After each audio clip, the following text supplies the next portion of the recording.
السلام عليكم ورحمة الله وبركاته. معكم قصيمي جيمر، وعلى جبت لكم مقطع جديد من لعبة فورتنايت.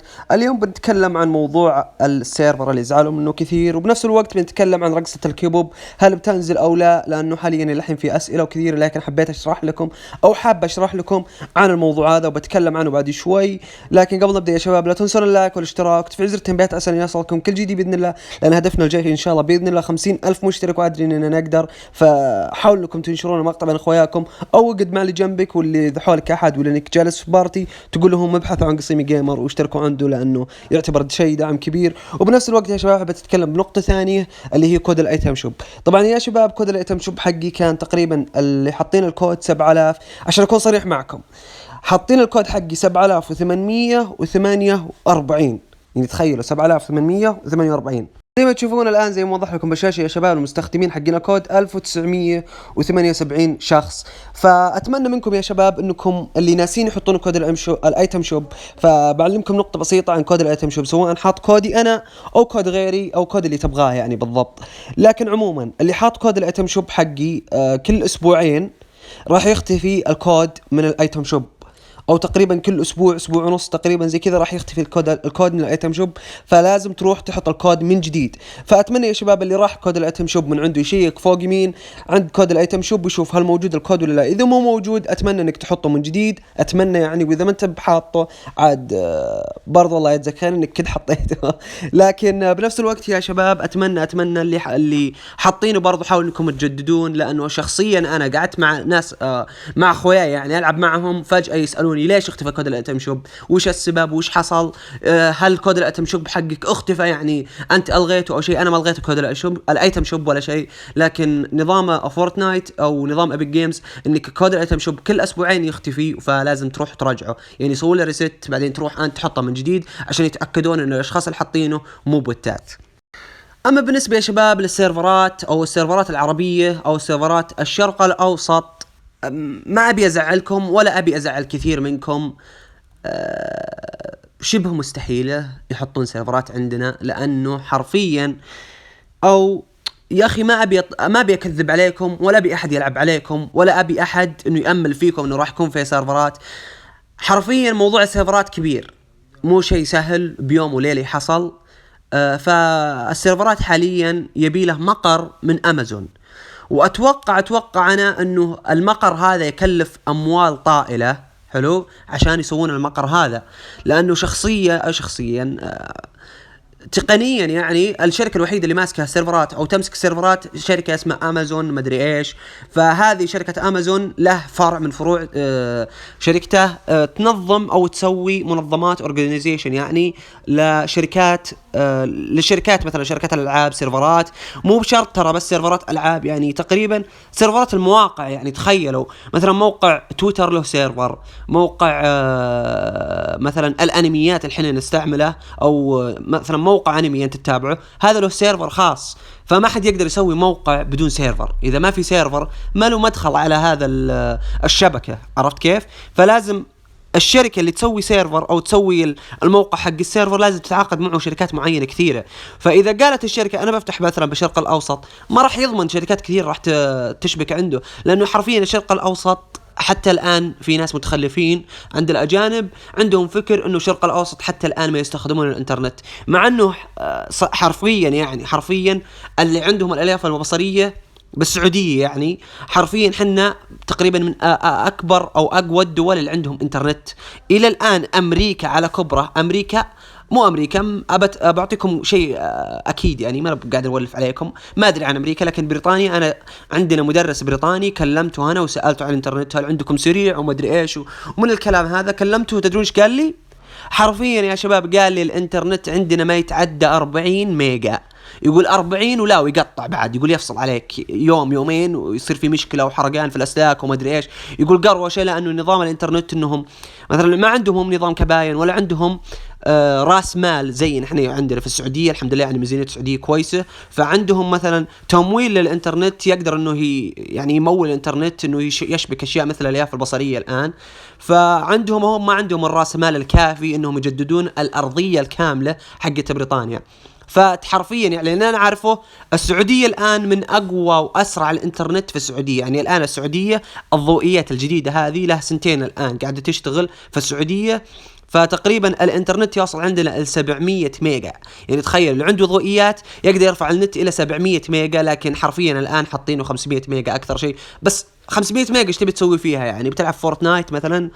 يعني شيء مره كبير. يعني عموما السيرفرات هذه يا اخي تطرقت الموضوع انا غبي، لكن عموما سيرفرات فورتنايت صعب انهم يحطونه، لان زي ما قلت لكم يا شباب شركة امازون مترددة، مع انه بينهم وبينهم عقد بين البحرين، ما ادري شلون وصلوا البحرين، لكن عموما قبل 3 سنوات بالضبط قالوا انه راح يكون في سيرفرات في البحرين في عام 2019 من اول ربع من 2019. حرفيا الان انتصفنا 2019 وما في سيرفرات في البحرين، لكن يقولون في ناس انه في سيرفرات لكن الى الان ما تفعلت وما ادري ايش. فتقريبا يمكن بعد ما تتفعل، تخيلوا راح تتفعل بعدين راح تتعاقد مع فورتنايت وراح يكون في تجربة للسيرفرات وما ادري ايش ولعوزة. يعني راح تموت فورتنايت في عام 2020، يعني بيوصل عام 2020 والى الان ما فتحوا سيرفرات عندنا الفورتنايت. فانا اتمنى يا شباب الموضوع هذا كله اللي تكلمت عنه انكم يعني ما تأملون واجد بالسيرفرات، ولا تاخذون المقطع اللي راح. مثلا نزلت مقطع انا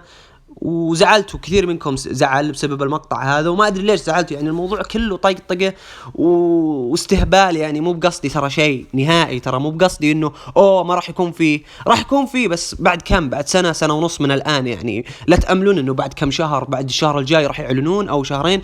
انا ما اعطي رقم ولا احدد رقم، لكن انا كتوقعات لي وعلى الاشياء اللي انا قاعد اشوفها بعد سنه او سنه ونص راح يحطون سيرفرات الفورتنايت او سيرفرات للشرق الاوسط راح يفتحونه يعني. بس انه حاليا الان خلال السنه 2019 ممكن احتمال انهم يفتحون السيرفر في اخر 2019، بس انه ما راح يفتحون السيرفر حق فورتنايت في عام 2019. يعني راح ياخذ فتره طويله على بال ما يصير بينهم عقود واوراق ونقل واجهزه وما ادري ايش ودور موظفين وحارسين امن ولعوزه يعني سالفة طويلة لو بشرحها يعني بتاخذ مقطع ثاني. لكن عموما يا شباب هذه بالنسبة للسيرفرات. فأتمنى الكل ما يزعل نهائي، لأنه الموضوع أحس إنه زاد عن حد، وفي ناس تكلمت كثير بالكومنتات وسبون وما أدري إيش، وحصل في سب. والله يسامحهم، يعني أنا مسامحهم، لأنه شيء ما يشكل لي شيء اللي يسبوني ذولا على طول أحذف الكومنت وخلاص انتهى الموضوع. لكن الموضوع كله استهبال، أتمنى ما حد يزعل. عموما يا شباب اتمنى انه افادكم موضوع سيرفرات، واتمنى انه ما حد يزعل بسبب المقطع اللي راح، واللي ما شاف المقطع اللي راح روحوا شوفوه، ترى خرافي. بس في ناس يزعلون، يعني اللي يزعل لا يشوفه. عموما خلونا نتكلم بالموضوع الثاني اللي هو موضوع رقصة الكيبوب. سيناريو يا بعد الدنيا. المهم رقصة هذه رقصة خرافية، لكن زي ما تعرفون قلت انه راح تنزل بالايتم شوب، وحرفيا نزلت كل الرقصات المسربة عن طريق موقع يعني يسرب اللي هو فورتنايت ليكس وما ادري ايش، يسرب رقصات وسكنات راح تنزل، ومن التسريبات من ضمنه رقصة سيناريو. طبعا بعد ما نزلت بعد ما نزلن كل الرقصات المسربه، اتوقع رقصه سيناريو راح تنزل يا اليوم يا بكره يا بعده حد تقريبا خلال ال3 ايام الجايه. لكن تقولون انتم كثير منكم يقول كيف بتنزل الرقصه وهي موجوده مع سكن؟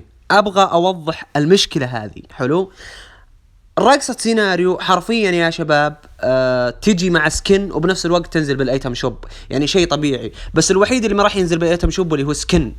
اما الرقصة راح تنزل بس سكن ما راح ينزل. يعني اللي يشترون جلاكسي اس10 راح تجيهم الرقصة مع سكن، يعني مع الرقصة مع سكن، يعني تيجي مجانية مع سكن. عرفت شلون؟ بس اللي يبي الرقصة يروح يشتريها. عرفت شلون؟ يعني يروح يدخل ايتم شوب، تنزل بايتم شوب ويشتري الرقصة. فما سربت هي عبث، ولا صارت بالملفات حقت الايتم شوب عبث. يعني اكيد انها بتنزل، بس انهم ليش ما طلوا بالموضوع هذا؟ ليش حتى الان ما نزلت الرقصة؟ طبعا هم ما طلبوا الشيء هذا لأنه الرقصة يبغون يمطلون به عشان الناس يشترون الجوال ويجيبون الرقصة وسكن، بدل ما يخلون الناس يشترون الرقصة من ايتم شوب يحاولون يماطلون في الوقت. يعني شوفوا الفكر كيف، يعني شوفوا المخمخة كيف علينا، يماطلون بالوقت عشان تروح أنت تقول والله أنا ما أقدر أتحمل جوال يا رجال وسكن ورقصة نعمة بس ب3600 ريال زي الحلاوة. بس مستحيل، أنا من النوعية أنا اللي مستحيل أشتري جوال ما أستخدمه. فأنا يا شباب من مستخدمين الآيفون. لو أستخدم مثلا جالاكسي احتمال إني أشتريه، بس إني ما راح أشتريها الآن، يمكن أشتريه بعد فترة لأني أخسر الجوال لأنه غالي بشكل مو طبيعي. لكن عموما ما طلبوا بالرقصة حتى الآن ما نزلت عشان يجبرونك انك تشتري الجوال عشان تقول رقصة وسكن جميع بجوال واحد. نعمة جوال ورقصة وسكن، يلا لك الحمد، شيء جوال استخدمه ورقصة وسكن تجي مجانية الحمد لله. لكن انا بارك للجميع اللي جاهم سكن والرقصة، يعني اللي يبي يعطيني او يعني الزبدة واضحة. لكن عموما يا شباب هذه نهاية المقطع. يب يعني لا تنسونا اللايك يا شباب والاشتراك في زر التنبيهات. وبنفس الوقت يا شباب هذا كود الايتم شوب بالشاشة، اتمنى اللي ناسين يجددون كود الايتم شوب يحطونه. فهذا كل شيء يعني. السلام عليكم.